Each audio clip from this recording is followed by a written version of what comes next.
Perfectly timed. We've got this man he's ready for action. Before we get started today, I want to thank you guys for being here on a beautiful Wednesday afternoon. I want to thank my friends at 5-Star Guitar for bringing you this wonderful show. My buddy Joff, this is their old logo here, represent with the shirt. I got their hat. 5-Star Guitars in beautiful Beaverton, Oregon is open right now. They'll take appointments and also bring people in to do some limited shopping. By limited, I mean they're just limiting the number of people in the store, but they've got everything available. They've got merchandise, lessons, and repairs all happening at the same time. So check them out, 5starguitars.com, or check them out in Beaverton. I do want to thank Audix Microphones for this wonderful broadcast microphone that I've got. And I want to take a moment. I just was notified that a dear friend of mine, Todd Brown, passed away this morning. Todd was one of my biggest supporters in my family, and I don't want to think about it too much other than to say I don't want to dishonor him by not acknowledging that he was an amazing person in this community. And to his wife, Denise, and his kids, I love you. And Todd, please rest in peace, man. You meant everything to me. So we're going to try and bring a little bit of honor and some bright shining light from somebody that has offered to make me a Canadian citizen by marrying me when I could find no one else to do such a thing. He is a gifted sound man, tour manager, and more importantly, one of the most big-hearted men I know. My dear buddy, Johnny MATUSIAK. Thank you for being here, pal. Hey, man, how are you? I'm fantastic. Thank you for. You look good. Thank you for bringing the purple curtains into the mix here, man. This is I didn't tell him that was a prerequisite, but I'm grateful that he's doing it here. So, all right. So we've got a ton to talk about, man. First off, condolences to your friend, man. I'm sorry for your loss. Thank you. Man, yeah, this guy, Todd, was, as you know, you've got those kind of guys in your community, man. Every show, supporter at every single show you put together. But he's one of the kind of guys that we spent time watching football together. He's got these two beautiful, huge Newfoundland dogs that were his life, and as was his wife Denise. And I just feel like we lost a brother, and so I know that like when you lose somebody like that, the best thing I can do is just talk about how much he meant to me, share in his honor, how much I appreciate him, and then be grateful for people that are that meaningful in our lives. And that's why I asked you to be on my show in the first place, man. Thanks, man. Johnny, appreciate it. You're gonna make me cry, man. Well, okay. I haven't seen you in a while. I may cry. You in a while, right? You're one of the last people in the whole crew that I got to see. Johnny is north of the border, and the most recent Flock of Seagulls show that we did was in February in Vancouver at the Hard Rock there. And before that, I think we did shows together in Calgary. No, Calgary, you were at Calgary. I wasn't. It was Calgary. No, you did Edmonton without us. Yeah, it was Calgary. Yeah. It was Edmonton without you. All mid-February. So we got to spend a little bit of post-Valentine's Day hang, and then COVID-19 hit, and not only destroyed any connection between you and I for a little while, but it had a huge impact on your club, man. So let's start right off by saying how COVID-19 has affected you. Well. We were stuck at the airport in Vancouver for a while, eh? That's right. I forget, but that was just because you were partying too much. No, I'm just kidding. Well, we had Gord busking for, change so we could buy dinner. As he's wont to do. I don't know, came back, and I did a show with Matt Good at the Music Hall in Oshawa, where I tech on the Tuesday. Then I was out with Bonzamara, which is the guys from Default and Sons of Butchers and Hail the Villain. Wow. And those guys, like a super band. They asked me to TM the gig and be their sound guy, so we went out and did a few shows, and then we were in Ottawa when our prime minister came out and said, hey, my wife has COVID. Right. So we had a show that was practically sold out in Ottawa, 200 people, and 40 people showed up. Wow. So just because of this declaration from Trudeau, that people just said, I don't want to risk it, and they just didn't go? There was no mandate that you had to stay home? No mandate yet. Okay. All right. And then the next night we were in Kingston, Ontario, and we're starting to hear about, toilet paper. And it was like, There okay, too? yeah, dude, it was horrible. Like, we drove to Kingston early, and I'd heard from the owners of my club. We were talking during the whole day, and our hotel was right across the street from the venue, Okay. and Costco was right across the street from that. All right. So after sound check, we walked over to Costco, and here's people freaking out and buying truckloads of toilet paper, and we're looking at each other going, what is this about? So I called my kid and I called my mom and I said, you guys all right? And they go, well, we're a little scared. And I said, no problem. I'm coming home tonight. Okay. So we had 190 tickets sold at that show. 35 people showed up. Oh my God. Yeah, it was kind of weird, man. Wow. And then hold on. next Let night- me stop you for a second.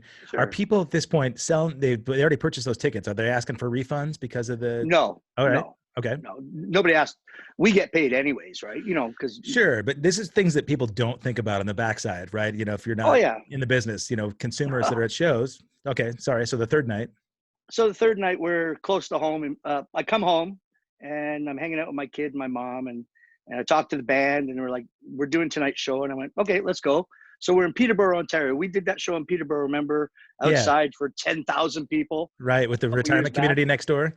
Yeah, that's the one that would yell, the woman yelling at me. Yeah, remember that? Yelled at me too. Yeah. Oh yeah. Yeah. That was an interesting day. So we're playing the gig in Peterborough, and it was 150 or so tickets sold, and 15 people showed up. Oh man! Wow. Okay. So the band walked off stage, and I looked at them and said, "We're done. We're over. We're not gigging anymore. We're all going home." 2 days later, the Monday, lockdown was imposed. Okay. Costco had a lineup down the street for a mile long by people buying toilet paper. Right. Still, for some reason, I don't get it. I ended up speaking to Gordon Sandy about what we had experienced in Vancouver, and said, look, we need to be careful. Yeah. Because it was tough out there. Yeah. And I think you and I spoke about it. Yeah. And then I locked down for 2 weeks. Okay. Because my mom's older. And, Yeah. So we locked down for 2 weeks and and then watched the shit show just go forward. Yeah. Yeah. Right about that time, I was going to tell you, it's interesting to look at how different countries deal, right? Yeah, totally. Of course, I mean, every country by that point was being affected. We had just done that show in Vancouver together, and Nolan and I, my son and I, went out to Chinatown. Remember earlier that day that we saw you splitting, and they said that at that point, 25% of the city, or 25% of Chinatown, had closed business for good. And I was thinking how crazy that was, because this is all still in Wuhan, right? We didn't expect that it was going to come over. And then we came back to the States. We watched how, it was sort of overlooked in the United States, but other countries were starting to deal. And I went in to have some medical stuff done. I was in the hospital. And I remember being in the hospital for a couple of nights, watching. It just happened by chance that my feed is full of Canadian stuff, right? So amazing how that happens. And I watched press conferences and town hall from Trudeau. And I was amazed at how he would address this town hall with as much pertinent scientific information as he could. He wore a mask in those town hall conversations, which was kind of unheard from some politicians south of the border. And even people that were in opposition that were yelling at him about how he treated and dealt with, he addressed each one of those. He acknowledged fault in some of their failure to react in certain ways, which was really absolutely surprising to me. But I was really impressed with the humility and the honesty that was happening up there. Did you feel that same kind of response up there, or was this what I was getting through the news? Up here, it was, I believe our government, our premier, Doug Ford, I think he did a bang up job. Okay. He stepped up to the plate, started locking everybody down, locking businesses down, which was unfortunate, right? For small businesses, because a lot of them have closed and we've lost a lot. But the numbers are down, which is fabulous. Us here from in the Golden Horseshoe, which is Niagara Falls to where I live in Durham, we're still under stage 1, and we're still under emergency quarantine or whatever they want to call it. And I think Trudeau did a good job, helping out people in the country. And nobody knew how to handle this, right? Right. Like, it's been 100 years Right. Yeah. since the last pandemic. Right. And Unprecedented for sure. yeah, totally. And how do you deal with it? Like, in my industry, our industry here in Canada, just guys like me and gals like me, there's 72,000 of us that lost our jobs instantaneously. And we all live paycheck to paycheck Right. primarily. Yeah. And it's very sad. And I hear from all my buddies all the time and going, what do you think? And I'm like, well, let me get my crystal ball out and look. You're like, I don't know. Right. Nobody knows. And nobody knows. And I think our politicians stood up to the plate in a time of need and did what needed to be done. Yeah. Do I think they could have moved faster? Again, Sure. hindsight's 2020. Who knows, man? Right. Yeah. No, I mean, it's easy to point blame. It's just, for me, I was really respectful, at least, of seeing that there was some dignity involved and decency. Oh, yeah. Financial support for some people pales in comparison to what we saw in New Zealand, right? We were talking about that. Oh, I mean, yeah. I saw that they just dedicated like $175 million towards like arts and culture restoration. Yeah, we need her here. Man, I mean, everybody, right? We could all use, because truthfully, right? Everybody in our business knows that it's not just our means of living, but it really does. It's a healthy thing for people to have, better mindset by having music in their life, Yeah, People, well, yeah, you're right. I know a lot of people that are turning to music. yeah. And, thankfully, for my band, The Spoons, that I work for, There you go. They stepped up to the plate. Yeah. And helped out. And, we were all feeling anxiety. I spoke to Gordon Sandy daily, pretty much. And,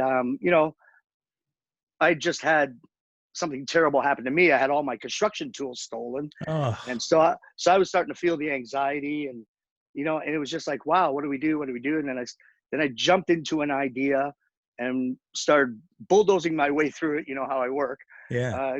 Bulldozed my way through it and went, okay, let's keep busy here. And then Gord, kept us busy with the new landing lights video. And then, New Day, New World, Yeah. with everybody on it. And, so that kept me busy. And then I had the Oshawa Music Awards, which we did virtual. Really? Okay. Yeah, it was kind of cool. How is it done normally? Is it there in the music hall? Yeah, it was going to be done at the music hall, and it was supposed to be a 3-hour show. Okay. And I asked Sandy Horn from the Spoons to host it, and she graciously accepted.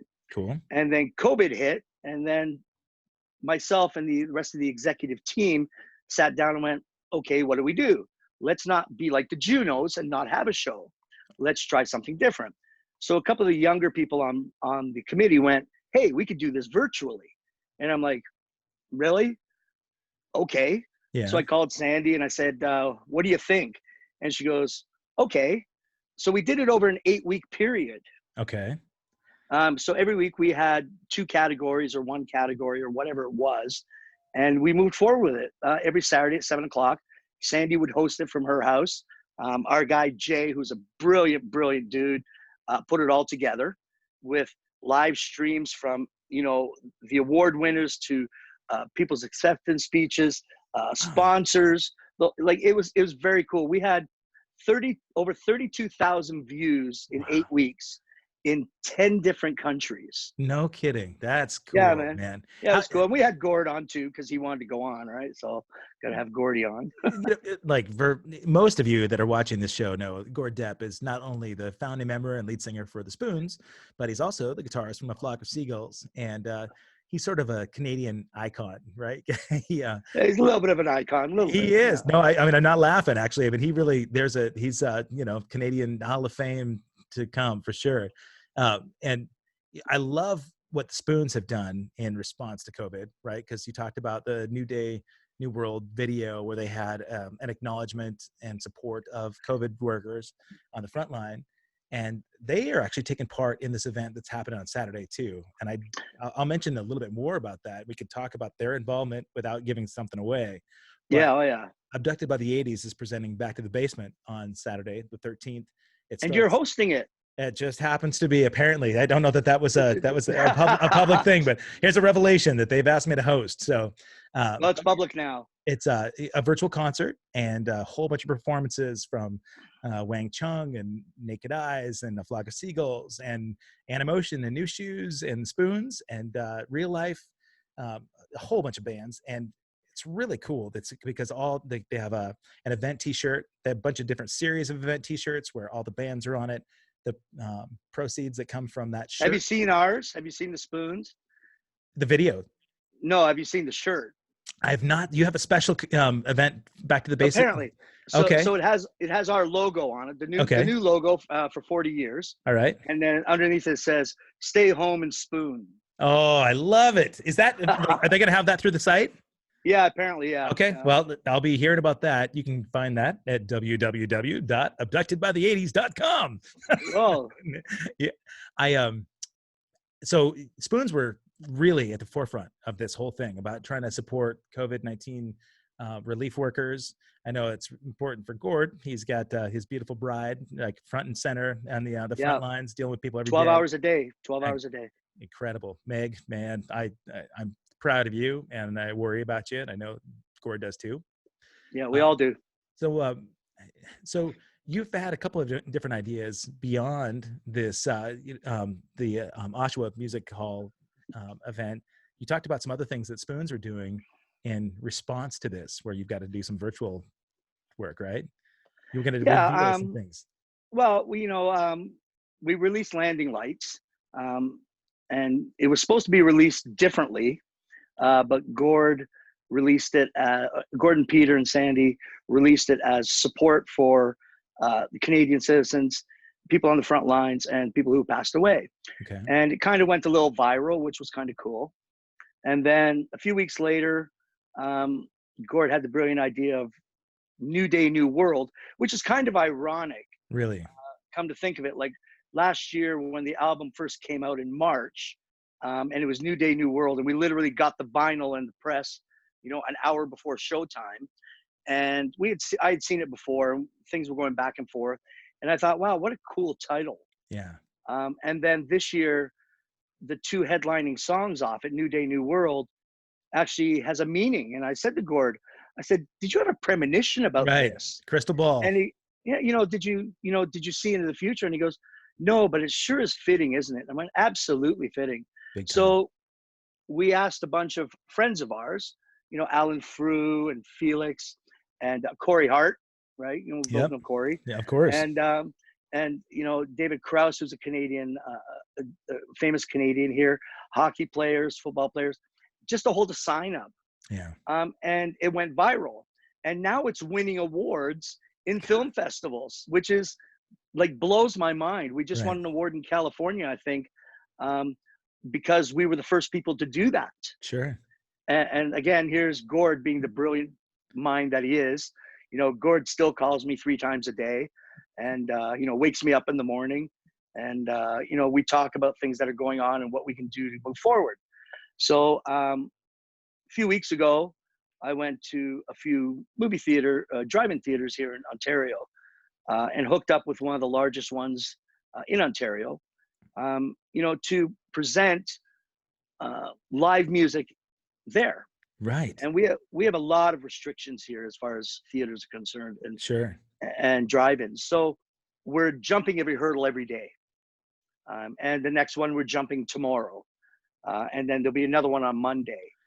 And then Gord called me yesterday and he goes, "I got a brilliant idea." And I went, "Of course you do." Of course you do. He goes, "What about we do, like off the dock, rock the dock?" And I'm like, "What is that?" And he goes, "We play on shore to people on their boats." Oh, yeah. And I went, "Yeah, you know what? That's great. You know what? I got to go. He goes, "Where are you going?" I said, "I got to make a bunch of phone calls." So I started calling people that I knew, trying to work this out and trying to figure out where we could go and how we could do this and the rules and the regulations. And we're talking again today. He's going, well, I got so and so, I got so and so, I got so and so. And I said, well, it's funny enough. I've been talking to so and so, and I've been talking to so and so. So that's something we're trying to do as well. That's Like Gord great, said man. today, he says, we got to think out of the box, and Yeah. the Spoons think out of the box. We're a family, like the Flock of Seagulls. We're a family, Yeah. and you just move forward and get forward, and that's what we're doing. We're thinking outside the box, and then for this weekend, we did something that nobody has done yet, and I literally can't say too much, but we spent an afternoon together, socially distancing, Right. in the studio and in Sandy's house. Okay. And we did our videos for this weekend, and nobody's going to believe what they see when they see it. Yeah. Oh my. And that's all I can say. No kidding. That's Yeah. all I No, can say. I'm We want everybody to tune in and see it. And then believe me, 100%, it's live, it's real, it's true. Yeah, that's Right? crazy. Yeah, Yeah, it's I cool. know what you're talking about, and I won't say anything about it either. But yeah, guys, make sure you tune in. It's 11 o'clock Pacific is the first screening of this on Saturday. So if you go to abductedbythe80s.com, you can sign up and be on the mailing list, and then you can also be routed. It will stream live on. It'll be archived on YouTube, and it'll be streaming live on abductedbythe80s.com Facebook page. I think that Sirius XM has actually been all over it Yeah, right now. yeah, yeah, totally, yeah.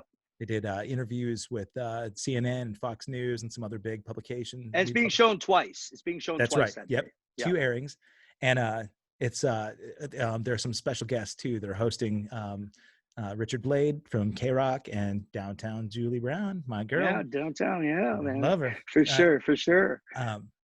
But she's actually going after my gig, man. I've been giving her drum lessons, and so she's trying to between her and seeing a score, man, I'm going to be losing a gig soon. But well, yeah.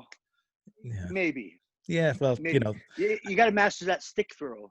Oh, dude, I usually have it down. I really do. Most times I have it, but Yeah. I think I get intimidated when you're there and I drop. But no, it's McNeil. Chris McNeil's the reason I'm dropping, right? Because it's hard to play drums in front of him, man. He's an intimidating character.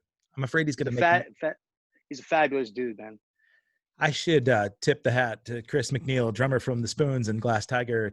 Man, I've got man crushes all over the place, right? I mean, I definitely do. But, well, that's why I offered to marry you and say, hey, come on up to Canada. Yeah, I don't be a know. part of our scene, and I need to work this. I feel like I'm part of that scene anyway. You guys all do. You made me feel family right away when I came up there. Dude, you made me feel family the first night we met. I was like, who the fuck is this guy? Well, right? Yeah, you can swear with the purple hair and I'm like, the hugs. Really? And you're like, right away you're into the hugs, and I just felt, wow. And I'm into the and hugs. you know what? And for me, to do sound for the Flock of Seagulls, like the whole band, I'd done sound for Mike, and the Spoons were backing him up. Yeah. And it's still the Spoons, right? A special guest. And then, hey, can you do this show? And I was like, absolutely. Yeah. And then you walk in and got the drum set up and everything's done. And you're like, hi, I'm Johnny. Oh, I'm Kevin. And you give me a big hug. And I'm like, okay, all right. I like this. Purple hair and everything. Okay, I'm good with that. All right. And that was an interesting night in itself. Yeah. The fire trucks and the firemen and right. And that was kind of a. Do you remember that night? It was my birthday. Was it your birthday? It was my birthday. Yeah. How did I not know that? How did I not know that? Because I didn't ask for birthday spanks, but yeah, no, that was a special. Well, you would have got one from me. Let me tell you, buddy. I did get one from Ed Sousa. So cheers to Ed Sousa for being a huge champion of the cause. Yeah, Ed's an amazing fella. Really is, man. That guy, he's really dedicated his life to supporting Ronald McDonald House, his charities. I can't believe how much he does. But I'm looking forward to getting back up there in Canada, just to support his events. He does so much for charity. It blows my mind. He's like, again, he's one of those guys that just made me feel like a brother, but but family it is important for you, man. You've got a really, really close connection, I know, with your mom and your son. I really love watching you and your son interact online, especially, it's you can tell you guys are best friends, and Yeah. it's probably been a really cathartic thing for you right now, right? I mean, we've got well, I will tell you from my own personal perspective, while people have really had to struggle with coronavirus impacting them economically and with their businesses, for me, it's been a blessing to really get an excuse to be with my boys all the time. You know, Oh yeah, I'm, I'm loving it too. yeah, I'm spending not all day with mom. And the advanced Alzheimer's really sucks. yeah, It really does. But I get to spend all day with her. Well, primarily all day. yeah, And then because I got to leave, do some stuff, and my truck is my office, right? yeah, So I drive around and make phone calls and do my thing. And my son, yeah, he's my best friend now. yeah, man, it's It's great. amazing. It really, what a really fortunate kiddo, to have you as a dad, man. Because Hey, your kids too, man. Your two boys, really? I well, would love to have had a father like you, man. Like, man, yeah, for sure. yeah, um, it's funny that you ask my kids, they may not feel that way, but they're probably really sick of seeing me too. But, uh, you know, yeah, I think I just appreciate that this time with them that much more.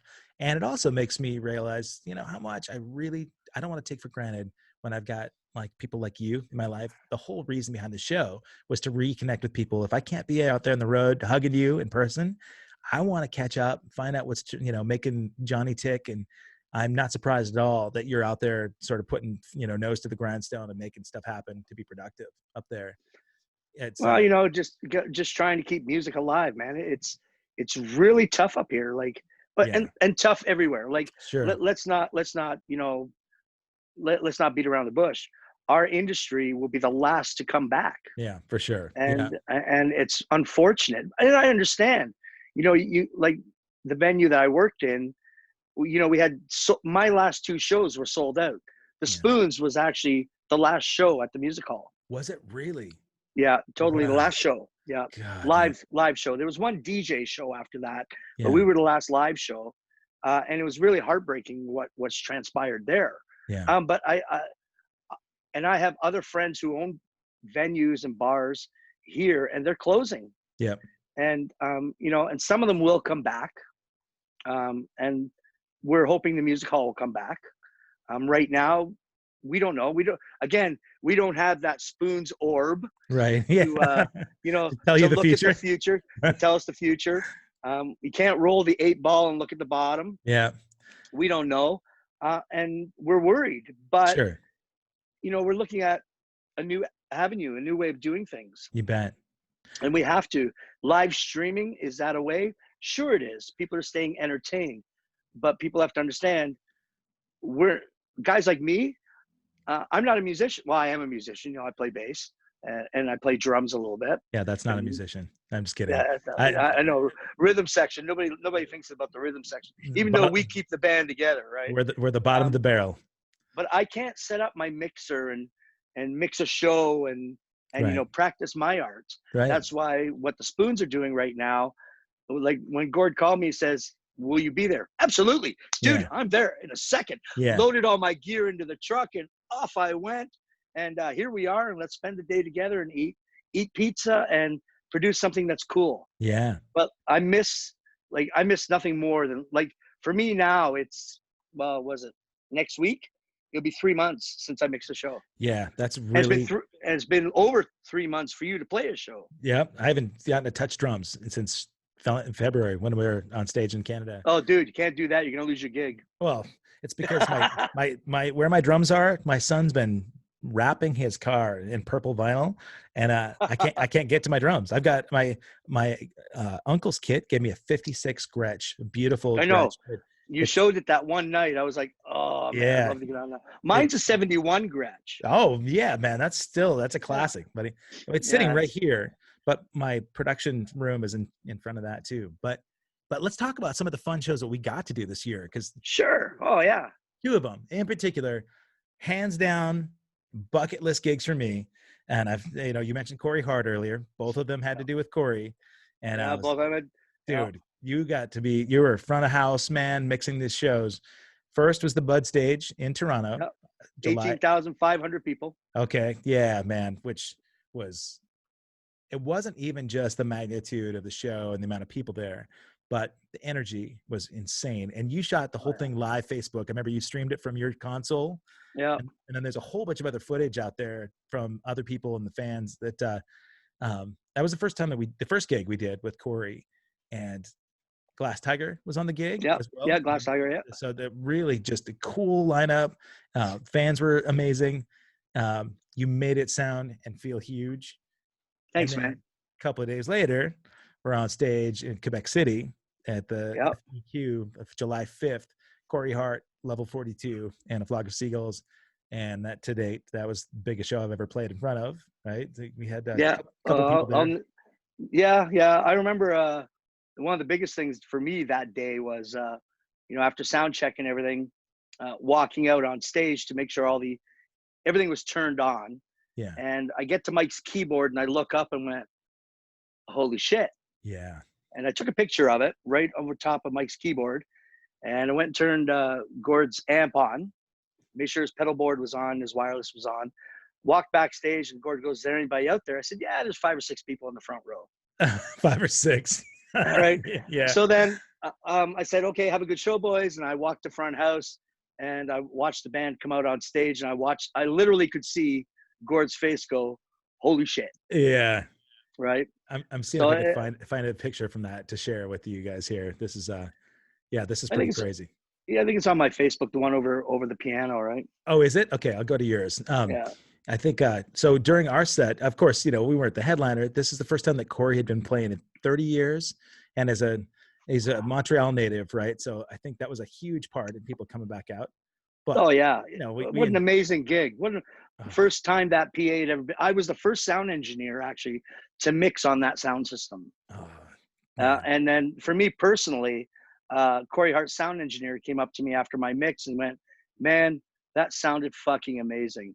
And my knees got weak because this guy's a legend, right? Right. And to hear that from him 2 times, once at the Bud stage and once at the FEQ, just amazing for me. I've mixed in front of large audiences before in Europe, 9, 10, 12,000 people. Never mixed a stage with 18, and never did I ever think that I would mix a stage for, up to 90,000 people. Right. Yeah. Yeah, there it is. Yeah, there it is. Picture, man. Yeah. That's not a bad crowd for the day, right? There's a couple people up front. Yeah. In fact, let's see who was there's wasn't that stalker girl that you had right there? Yeah. What? Yeah. Look at really? that. You got to talk about that now. Really? What a great show, man. That was like I remember walking out seeing this thinking, all right, so just the production, the amount of gear, right? Oh, but, incredible, wasn't it? I hadn't looked through your that's photos. My office. I had my own office. Right here. Yep. You had your production. You were so proud of that. You had full run of the show. Let's see if I can go back here. I want to see who else. I can't jump in here, but here's the run of show, right? We've got let's see. Oh, just the crew. Yeah, because I remember we had to get there we had to be there at god awful 8 or 9 o'clock in the morning, or at least you did, right? But I walked over. It was cool. I walked over. That's your room right there. Right. Okay. Flock room. I guess nobody ever gets to see this stuff unless you're in the band, right? So this is the Flock room. So none of this Malibu or Crown is mine. I think I had. Let's see. I think you had that Red Bull on the left. Nope. I'd already weaned myself off Red Bull by that point. So I think I may have just had a lemonade, and yeah, I'm so square, but it's good. That's where the band and the crew get to eat. This that's where we eat. This is backstage. This makes it feel like you're on the lake, right? But, yeah, man. It was like 1,000 degrees that day, and how many people get to experience that? Our fans out front, they don't get, like you said, they don't get to see this. Right. When we walked into it, I was like, "Wow, this is amazing." This is me walking into it at I don't know, was it 9 a.m, and that's the top of the hill looking at the stage. What people don't realize is that all around here in the back, this is all a walled-in castle, right? So at the top of it, because back, oh, look at that. That's crazy, man. Yeah, that's the gig right there, man. Yeah, not a bad show, man. So Not, yeah, this whole wall. So Quebec City, right? There's this the French colony, right? And the British came yeah, in through the water and they stormed this castle and tried to fight them off. And so even though it's an English territory, it's all French speaking, primarily French speaking. And yeah. from what I understand, both sides, French and English, were decimated in that battle, but they still have the whole fortress there, and I love the fact that they have this show right in the midst of it all. So Yeah, Gordon and I went and walked that during the day after sound check and everything. We went and walked through that whole part. God, man, that was one of my favorite gigs ever. I'll never forget it. Like Oh, Level 42 was such an amazing band. Mark King was awesome, yeah, and Corey. You know what? Remember what happened with Corey Hart that day? He played in like Osaka, Japan, the night before. yeah, yeah. So And had to fly in. he had to fly in, and because that festival was so huge, there's no way he could get from the airport by car. So he had to helicopter into the back of that property too, because he literally Yeah, landed like a half hour before he went on stage. So they did the sound check without him, and he just rolls in by helicopter as he walks on. And yeah. I, And I one of the best shows of the tour. yeah, yeah, really, Absolutely, one of the best shows of the tour. Like, I stood at front house and watched the whole show, and I was like, "Holy fuck, this guy's killing it!" totally, yeah. You know, In the States, see, people only think of him as like the sunglasses at night guy and never surrender, right? But yeah, there, it was like the Beatles, man. All the women had Corey Hart written across their name in ink, and all the little kids were singing all of his songs, not just yeah. those couple of hits, but they know that stuff. And he, one thing that, I don't know if you knew about this, because I was stuck at the airport the next day. I got a call the next morning from my buddy. I had borrowed a Jeep from my pal, and the Jeep got stolen that Oh morning. yeah, you told me, yeah, because I called you to make sure you got home okay. That's right. And Yep. And yeah, I'm yeah, stuck at the airport, but trying to figure out how I can file a police report. And Corey and his wife walked up, and I had posted it on Instagram. And yeah. because I was following her on Instagram, she came up and said, "Hey, Corey and I were wondering if you're okay. I heard about your car being stolen." And I'm like, "Wait, what? Like how?" And I was really impressed by how gracious and kind they were and humble. Oh, totally. Yeah, like the guy was amazing, and the whole crew and the band, they were just so. And again, that's our family. Those are our people, Yeah. and people have to. Our friends and fans have to understand that we're family. Yeah. Uh, we're all family, whether we've worked together before or working now. We're family, and you get the assholes in the family, right? Sure. Oh yeah. But but when you meet a guy like that who's so humble Yeah. and just goes, "Yeah, thank you very much." Like I shook his hand at the Budweiser stage, and he goes, "I heard your mix was great," and I was like, "Thank you very much." "You go, so you know about me?" And I went, "Dude, you're Corey Hart." Yeah. But what if you'd said, "Huh, no, haven't heard of you." No, Sorry, but yeah, well, because that is something you would do for sure. You'd bust his yeah, I balls, would do. man. Well, yeah, I'd bust his balls a little bit, but it was incredible. Like I don't know if you heard the story about me, but I got on a train because Gord forgot to get me airline tickets, Oh, right? God, So Gord. I I had to didn't take know a this. oh, you didn't know that? Oh, No. so I called Gordon. I said, "So what time's our flight?" And he goes, "Well, I'm leaving at so and so." I said, "What time am I leaving?" He goes, "I forgot to get your ticket." And I'm like, Oh, "Oh, God. thanks, man." Thanks, So I had to family. yeah, so I had to book a train from Oshawa with a layover in Montreal, and Oh, then go to Quebec City. And then the limo picks me up at the train station, right? And it's like a 2-minute drive to the hotel. oh And I'm no. like I literally could have walked to the hotel, right? But rolling in a So limo is a better thing. It's just great. yeah, it was kind of cool, man. And then we hung out that night, and all that stuff. Did the gig, and then next morning I had to get on a train to come home. And I'm feeling a little under the weather, a little hungover, Yeah. and That well, was your bottle of Crown there. that was my bottle of Crown. That's a thought. And and then you know 8-hour train ride. I'm a half hour outside of Oshawa where I live, and the train is stopped for 3 hours. Oh man. And and my whole thought was, oh, now I know how Kevin feels, Yeah. Yeah. right? You Yeah. know, and I'm thinking, oh, I could just call a friend and he'd come pick me up. And I had a gig that night, literally that Oh night. no. So I'm on the phone calling my buddy, going, "Can you cover me tonight? I'm not going to make it." Yeah. And so for me, it was memorable all the way around. Right. Good All and right. bad. So Yeah, yeah, good. Well, the bad I don't care about. It was sure. all the good stuff, right, man? Yeah. But definitely for both of us, and I think everybody, Oh man. very, very memorable event, and not a lot of people get to do that. That's the truth, man. I can't wait for more of those kind of gigs. They're gonna happen. Yeah. You know, I have firm belief, and Oh yeah, me too. you've got tons of memories like this. I was thinking about some of the bands you've worked with, and you really are kind of the go-to guy for so many bands in that area. Just both, you mentioned TM, so tour manager is, if that acronym for people that don't know.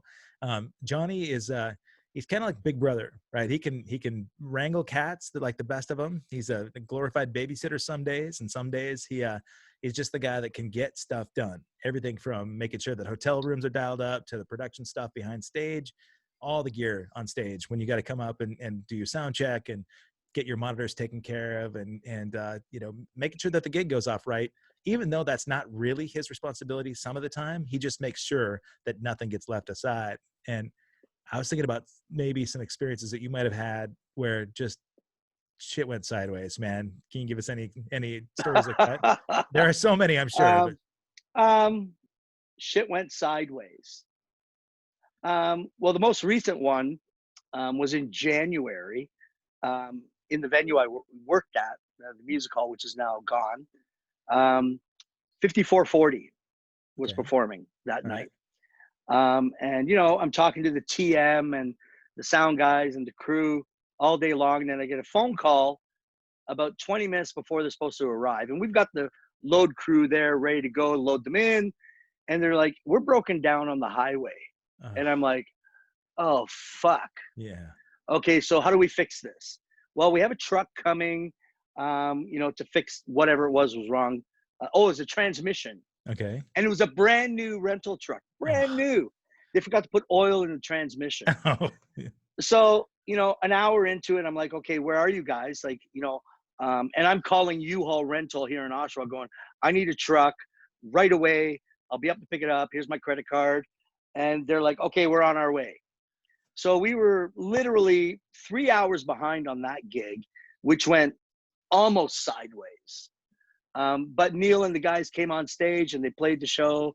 Eric, their lighting guy, who's a good friend of mine, you know, we were all like really fearful because it Yeah. was a sold out show, man. Right. Like, you know, we got 600 people coming and we have no crew. We have no gear. Oh. Neil's there. The rest of the band is there, but we got nothing else. Right. And Lana McQuaid's is closed. It was just like, oh man, what do we do? I'm calling friends going, have you got a bass amp? You got a Oh guitar no. amp? You know what Yeah. I mean? Can I get your drums? You know, like Crisis had mode. everything, you know, oh, totally, man. Like, you know, the show's got to go on, right? Yeah. But that was the most recent one for sure. Ed Sousa wants to know about the China Crisis keyboard situation. Oh, yeah. So Ed calls me. Ed's a fabulous dude. I love you, Eddie. He says, look, I want you to take care of China Crisis while they're here. And I'm like, okay, I'll do that. So we're doing a gig. Want you to do sound. Want you to take care of the band. I'm like, I can do that. So we get to the gig at Revival or Rivoli, Revival, I think it was. And Derek Giles's band, his cover band, is opening band. Okay. So the keyboard player walks in and goes, there's supposed to be 2 keyboards here. And I'm like, oh, well, it's not on the rider. I took care of everything else. I sent emails. Yeah. Nobody sent me an email back that you needed this secondary keyboard. And he How, goes, well, hold on. How often does that happen? That happens almost every gig, doesn't it? something happens. Well, I mean, like the email that just doesn't come back. The writer, it's not on the writer. It's like, I don't know. For us, it's every gig, but I won't out my band or anything like that. But Not with me, man. Not with me. Any gig that okay. I take care of doesn't happen with me, right? Okay. I make sure everything is there for you guys. I know. So he says, I got to have this keyboard. And I said, okay. So I went up to Ed and said, Ed, I got to leave for like a little bit. We're going to get a keyboard. That wasn't on the rider. It doesn't matter. Yeah. I'll be back. So we jumped in my truck, and great kid, like this guy, amazing. Like, you know, we had a great conversation from England, obviously. We had a great conversation. We went to the local music store, which is Lana McQuaid's here in Canada, who is the largest supplier of musical instruments in Canada. Okay. I think they have like 90 stores right now across Canada. All right. And I'm well known with them. And for me, any store across Canada, I could just say, look, call this guy at the Oshawa store. It's all good. Nice. Pull up my account, whatever. Yeah. So we walk into Lana McQuaid's. I said, this is who I am. I need whatever he needs, just put it on my account. So we went, got the keyboard, tested it all out, made sure it was all working, went back to the gig and pulled the gig off. Wow. Just like last second. Yeah. That, you know, I picture you rolling in, keyboard on your shoulder, you know, plug it in as the band is on the downbeat, and yeah, we're acting like nothing was wrong. But you know what? I just noticed Andrew Clowder says that he's going to be the wedding photographer when you marry me. So I'm going to hold you to great. it, Andrew. Yeah. You know, I'll be a Canadian citizen before you know it, man. But this much support, you know. And Melinda, yeah, for sure. Melinda Hall is saying hi too. This is nice. Like, and Loopy says, "Hey, Johnny, Loopy, brother, I miss you. I want to hear some more of your guitar playing, buddy." Yeah, he's rocking, man. He's using the quarantine time to be productive. But yeah. Michael Loopy on our end is he's the equivalent of what Johnny does in some ends. He's the cat wrangler and babysitter for some of the stuff that we have to do. But in the bigger shows, he just wears a bear suit. That's what Loopy does. So yeah. Only a select few have gotten to see Loopy in a bear suit. It's pretty. I haven't seen that yet. We have to get something for you. Yeah, we're gonna put you in a big moose costume, right? Or moose costume. I've actually got the hat with the moose antlers. No, you don't. Oh. No, I do, man. I have that. Yeah. You know, my American friends don't know what a beaver tail is, and this is see, these are the things that I love. You know, they are the desserts backstage. That's when you know you've got good catering, when they provide American bands with a beaver tail. That's what you need. Right? Yeah. Well, I'm putting that on the rider now for Canada. Do it. Yeah, I want ginger beer and a beaver tail. Okay. No problem, man. We'll get you hooked up. What are man, you've got so many Canadian bands that you've worked with, and you and I have joked about it. I'm a huge fan of like old 80s hair rock, especially Canadian bands. I know you worked with Helix and I was such a big Helix fan. You've done quite a few shows with those guys over the years, right? Yeah, Brian Ballmer and those guys. And the band has gone different ways with different artists, but Brian's always the guy there. And okay. He shows up at Gatto gigs. Gatto is another Canadian band that I manage and take care of. And you know, he shows up at a gig and goes, "I want to get on stage." And I'm like, no problem.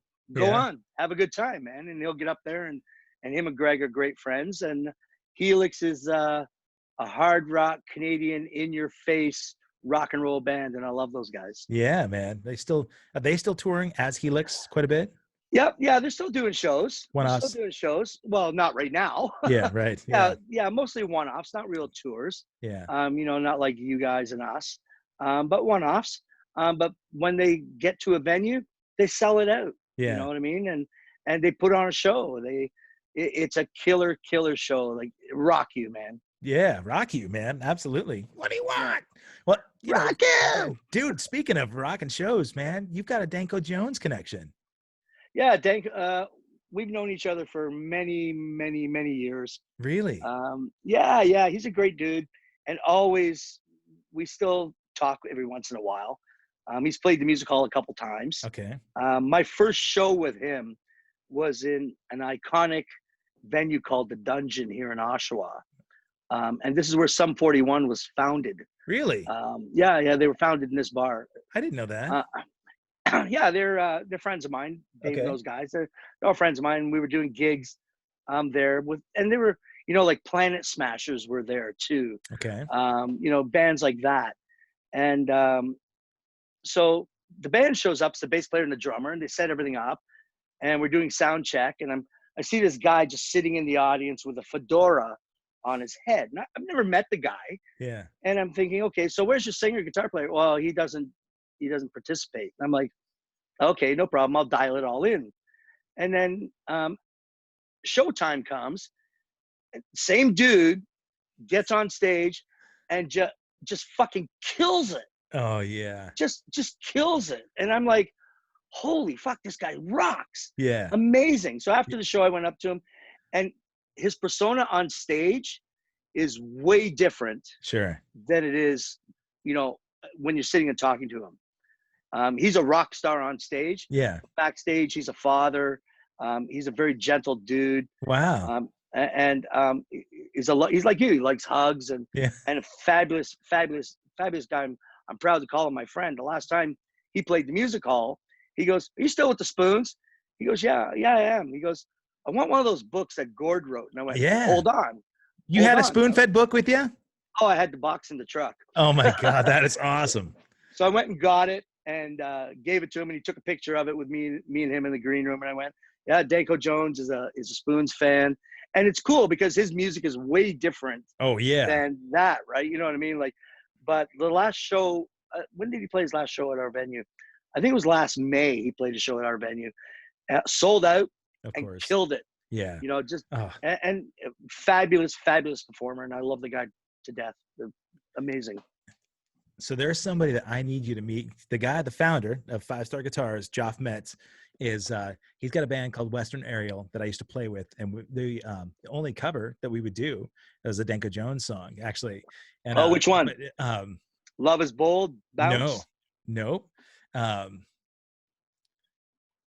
Now I got you on the spot. Yeah, no, but I can tell you in a second because I just pulled it up again the other day. After I saw your picture with Danko, I went on a Danko Jones kick. So let me tell you what it is while we talk here. And let's see if I can do this while I'm talking here. But he has that same kind of persona. He's a rock star on stage.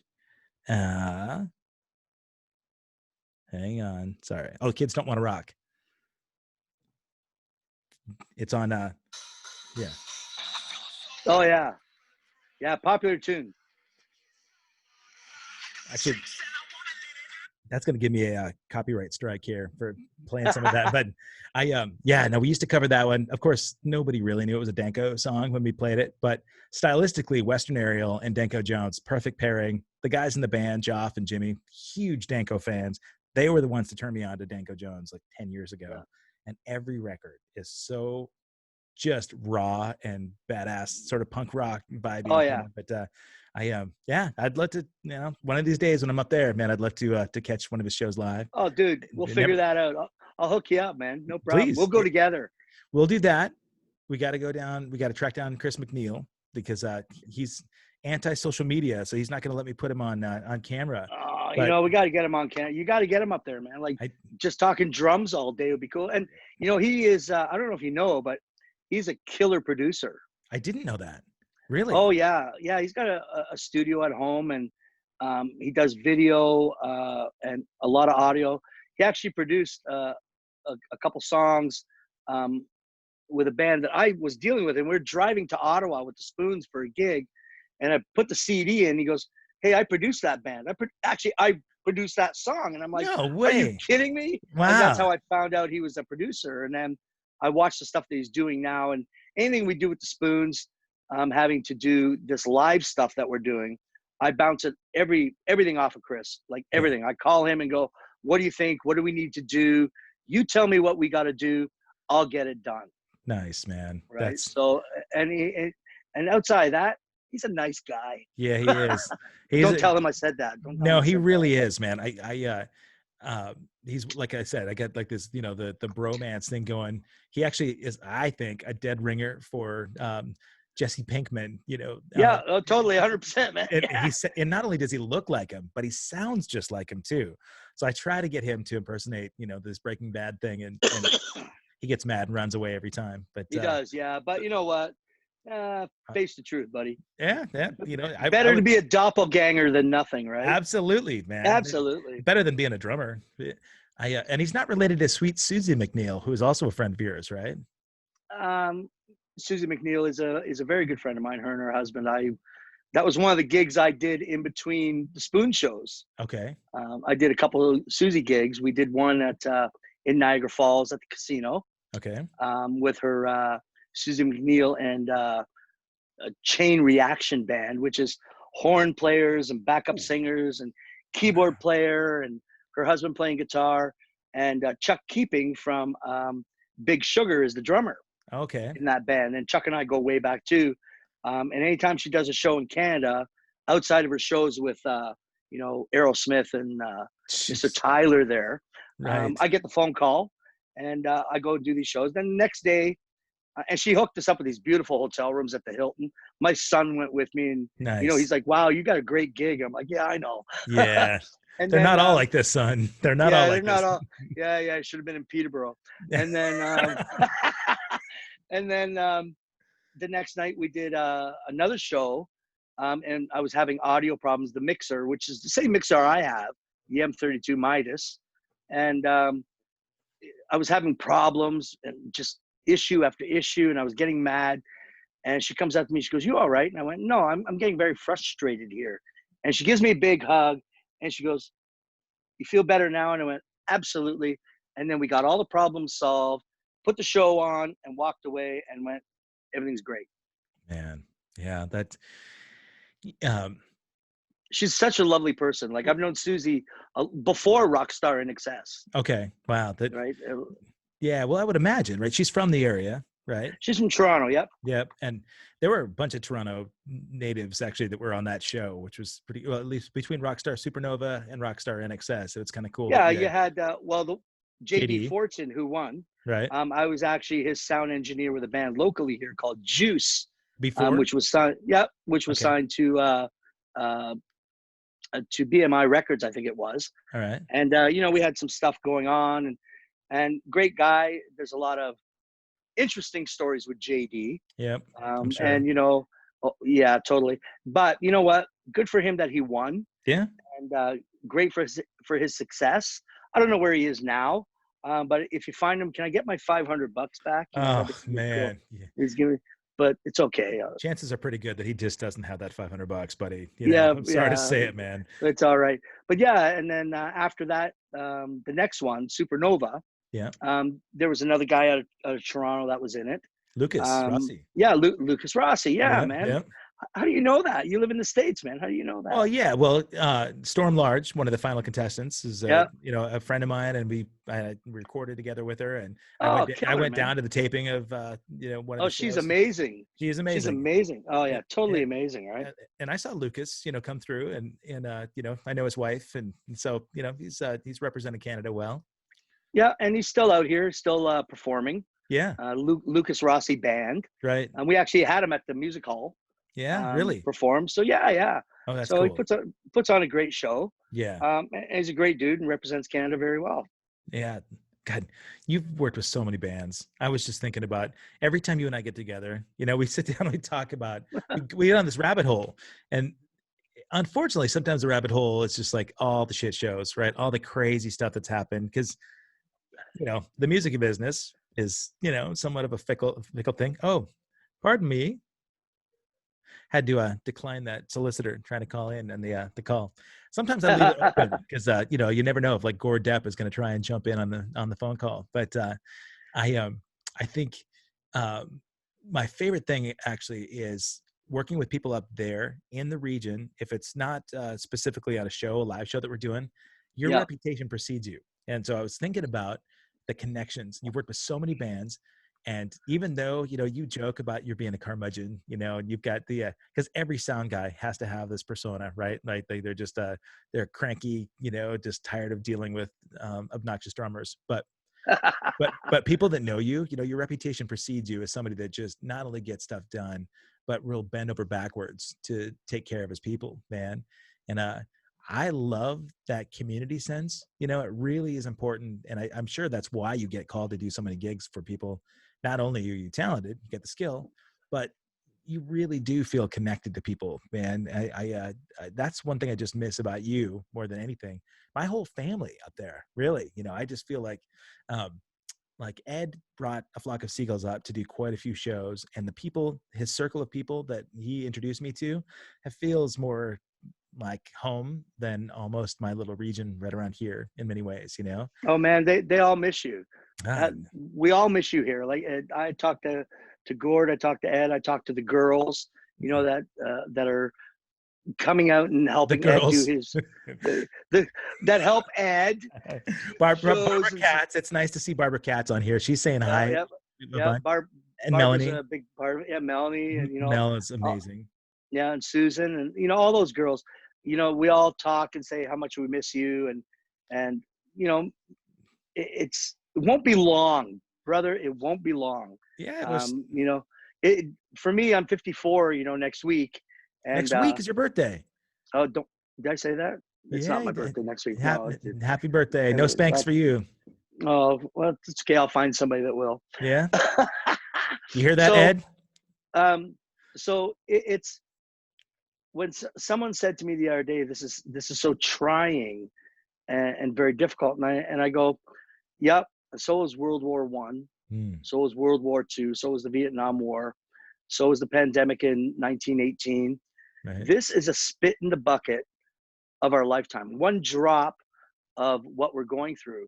You know, can I afford to spend time with my family and my loved ones and hanging out with you? Yeah. Um, yeah, I can. You know what? Because it's only been 3 months. Yeah. And if it lasts another 3 months, that's 6 months out of 54 years. You bet. And I'm okay with that, right?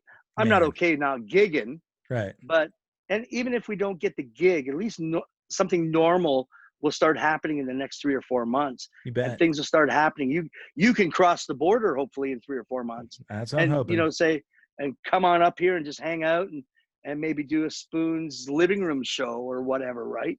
Um, Get that's married. what I'm looking forward to. Get married, yeah, we could set the date, no problem. Yeah. So, but that's what I'm looking forward to, and I keep instilling that, even though I've had some anxiety during this time. Sure. You know, and I'm sure a lot of people do.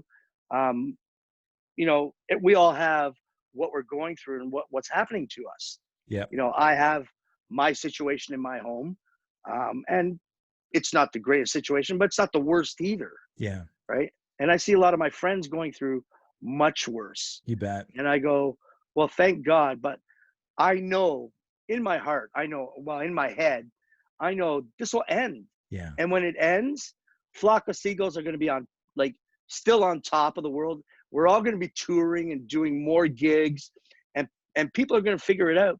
You know what?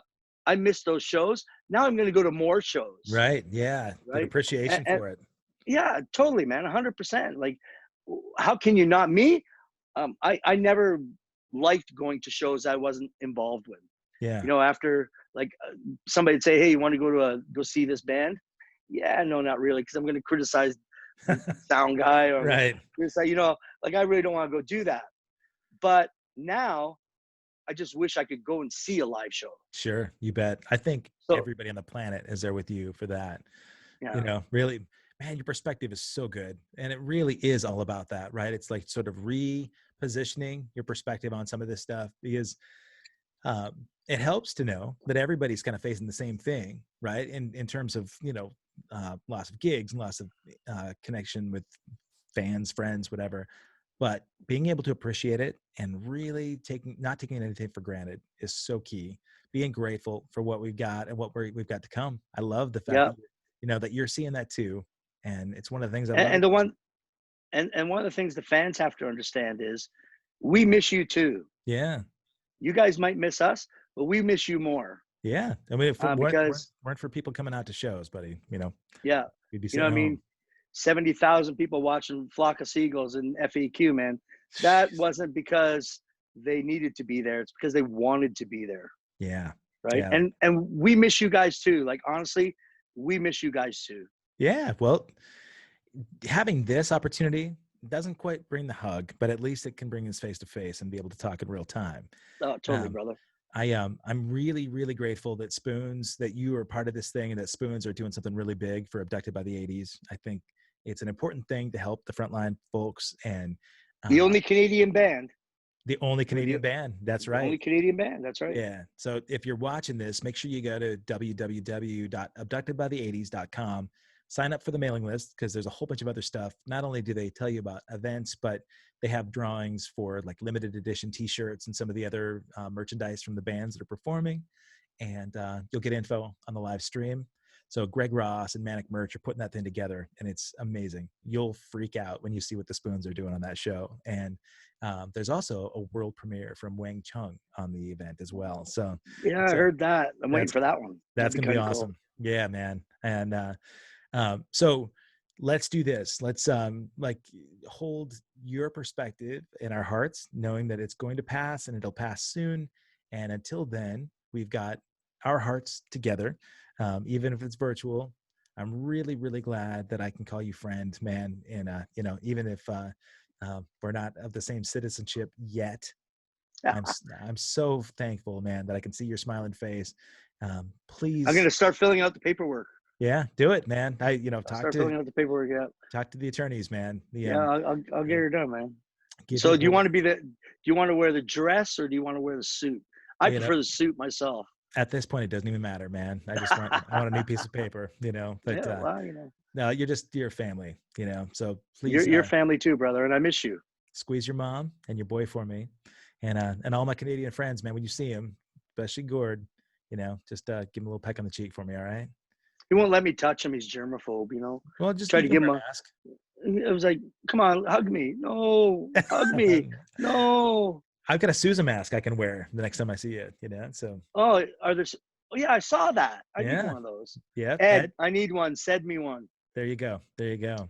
Right. Hey man, so how can people support? Because one thing that people may not realize is that even though some of these clubs are shut down and right now we're not able to communicate in real time, if they want to support bands, they can go out there and they can buy merchandise, they can get music, still support these bands, and hopefully they can get back out.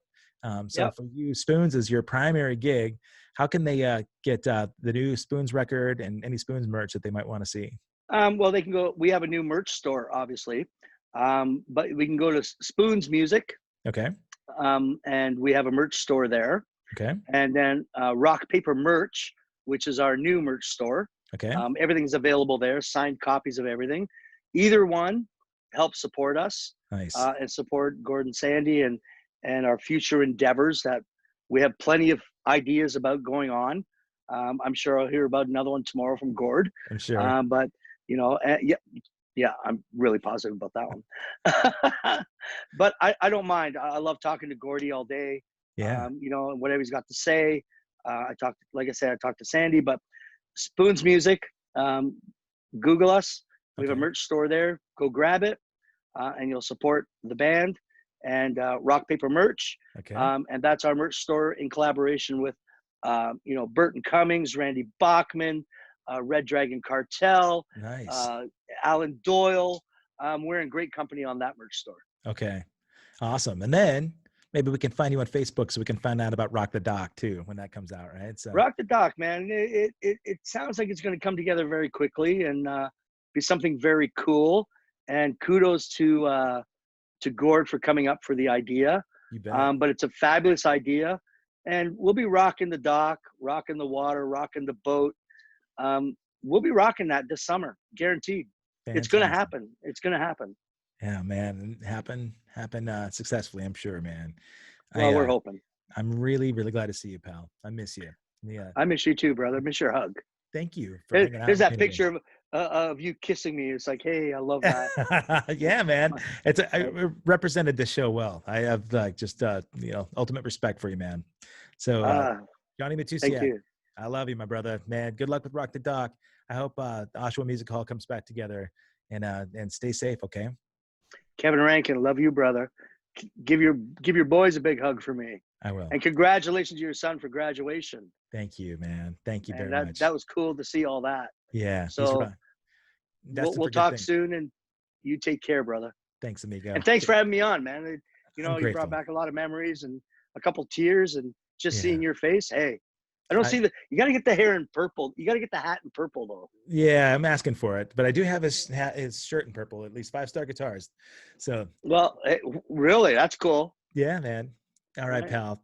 Thank All you right, so buddy. much. I'll see you later, Thank you pal. so much. All Take right. care. Peace. Bye.